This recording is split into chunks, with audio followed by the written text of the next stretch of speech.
بات کر رہا ہوں، ٹھیک ہے۔ اب دیکھیں ابو حنیفہ صاحب اور مولا کے ایک صحابی ہیں محمد بن علی بن نعمان کوفی، محمد بن علی بن نعمان کوفی۔ ابو جعفر کنیت تھی آپ کی۔ مومن ان کو مومن طاق کے لقب سے پہچانتے تھے، مشہور تھے، اور دشمن ان کی حاضر جوابی سے عاجز آ کر انہیں شیطان طاق کہا کرتے تھے۔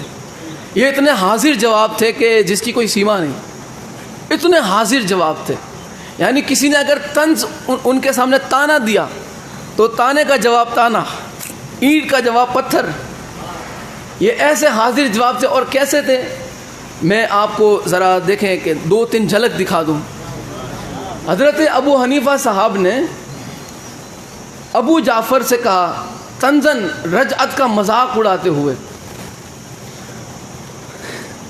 مذاق اڑاتے ہوئے کہتے ہیں کہ ابو جعفر مجھے 500 اشرفی ادھار دے، میں تجھے رجعت میں لوٹا دوں گا، رجعت میں لوٹا دوں گا۔ اب یہاں پہ مذاق اڑاتے ہوئے انہوں نے طنزن یہ بات کہی۔ ابو جعفر نے کہا کہ نہیں، پہلے تو یہ ضمانت لے آ کہ رجعت کے دور میں تو ہوگا بھی یا نہیں۔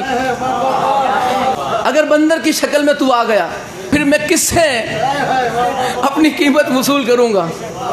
مولا صادق علیہ السلام کی شہادت کے بعد ابو حنیفہ صاحب گئے کن کے پاس؟ ابو جعفر کے پاس۔ وہ جا کے کہنے لگے کہ نعوذ باللہ انہوں نے یہ بات، دیکھیں کتاب کے حوالے سے یہ بات کر رہا ہوں، اور صرف یہ میں نہیں بلکہ ان کے تعلق سے اہل سنت کے محدثین نے کیا کہا، میں وہ بھی ایک جھلک صرف آپ کو دکھاؤں گا۔ انہوں نے تو 4 ہاتھ آگے بات لکھی ہے، ٹھیک ہے۔ تو انہوں نے نعوذ باللہ مولا کی شہادت کے بعد کہی کہ اب تو تمہارا امام مر چکا ہے نا۔ تو اب دیکھیں ابو جعفر کتنے حاضر جواب تھے۔ وہ فرماتے ہیں کہ ہاں بھائی، تمہارے امام کو تو اللہ نے قیامت تک مہلت دے رکھی ہے، تمہیں کیا فکر۔ یہ کون تھا؟ شیطان۔ وہ کہتے ہیں کہ تمہارا جو رہبر ہے اسے تو اللہ نے قیامت تک کی مہلت دے رکھی، تو تمہیں کیا فکر ہے، تم اپنا کام کرو۔ اتنے حاضر جواب تھے۔ اس کے بعد دیکھیں ایک دن ابو حنیفہ اپنے اصحاب کے ساتھ بیٹھے ہوئے تھے اور دور سے ابو جعفر کو آتے دیکھا، تو کہتا ہے کہ دیکھو شیطان آ رہا ہے۔ ابو جعفر جو مولا کے مخلص صحابی تھے انہیں دیکھ کے کہتا ہے کہ دیکھو وہ شیطان آ رہا ہے۔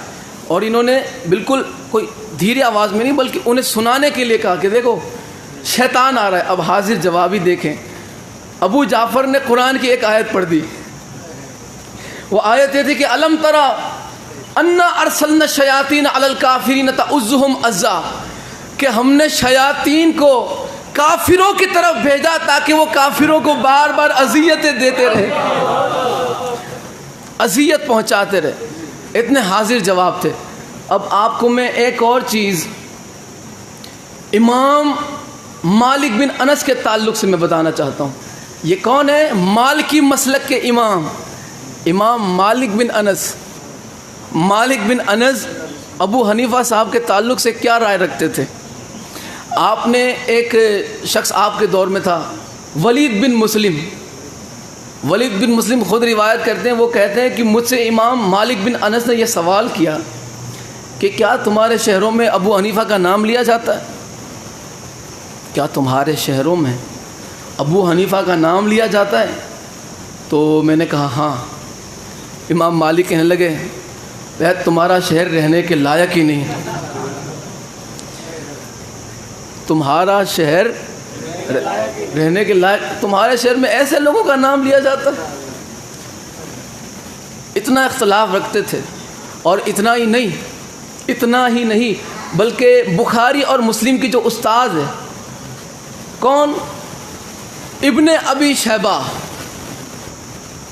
ابن ابی شیبہ جن کی کتاب ہے المصنف، اور آپ ہی کے نام سے مشہور ہے مصنف ابن ابی شیبہ، جس میں آپ نے ابو حنیفہ کے رد میں باتیں لکھی ہے، کئی باتیں۔ اور وہ کیا تھی؟ سب سے پہلے آپ باپ کا نام سن لیں، باقی اگر چاہے تو وہ آپ کو گوگل پہ بھی یہ PDF مل جائے گی، رد ابو حنیفہ۔ امام بخاری اور امام مسلم کے جو استاذ ہے ابن ابی شیبہ، انہوں نے اپنی کتاب میں ایک باب باندھا صرف خاص ابو حنیفہ کے رد میں، رد ابو حنیفہ. اور کیا لکھا ہے کہ ابو حنیفہ جو ہے وہ سنت رسول کے خلاف فتوے دیا کرتا تھا. یہ میں نہیں کہہ رہا، یہ بخاری مسلم کے استاذ کہہ رہے ہیں. بخاری مسلم کے استاذ کہہ رہے ہیں کہ یہ سنت رسول کے خلاف فتوے دیتا ہے.